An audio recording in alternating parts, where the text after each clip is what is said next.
क्या हो गया तुम्हें बिजली? कौन है जिसके पास तुम लाल जोड़ा लेकर गए थे? वो मुन्नी बाई जिसका तुम जिक्र कर रही हो, मर्जी से नहीं मजबूरी से। अपनी अय्याशी को मजबूरी का नाम ना दो। मैंने प्यार किया तो सिर्फ तुमसे किया। मेरी जिंदगी के हर पन्ने पर तुम्हारा नाम लिखा है। की औरत जिसे मैं माँ कहता हूँ, बेटा मुन्नी बाई के प्यार में होशो हवास खो बैठा था।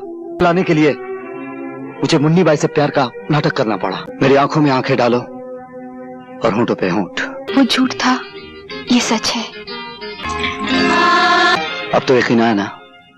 मैंने उसे वो मांग का सिंदूर, वो लाल चूड़ियां। ये लो अपनी लाल चूड़ियां और पहना दो उस छिनाल को। यहाँ के तमाम जानवर अपने बच्चों की परवरिश अपने दूध से करते हैं, जिसने सदियों से और नस्लों से सिर्फ जहर ही पिया है। मैंने पूछा, किस पति की मंगल कामना करने जा रही हैं आप? कौन हो तुम? हूँ तो एक कोठे वाली बनना चाहती हूँ, इसीलिए आज करवा चौथ के दिन 2 चुटकियां सिंदूर की मांगने आई हूँ।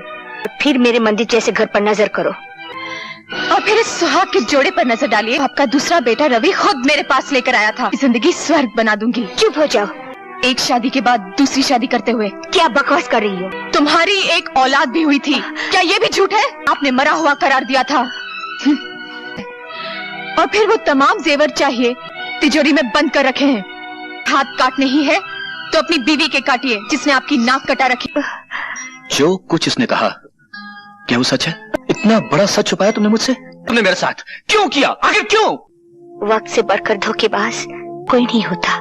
मेरे स्वर्गीय पति की संतान रवि है। मैं आपके चरणों की सौगंध खाकर कहती हूँ, बेटा है। मैंने उसे आज तक बेटा कहकर पुकारा नहीं। ये कोई छोटी बात नहीं है। ये मैं जिंदा नहीं छोड़ूंगा तुम्हें। बाबूजी! उठो माँ। भगवान की निगाहों के सामने कोई गिरा हुआ नहीं होता।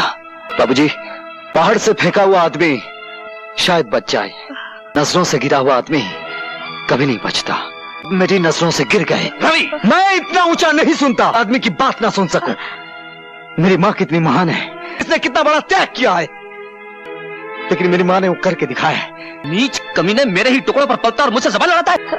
अभी तक इस हाथ ने आपको बचाने की कोशिश की है कि वो मेरा परम धर्म था।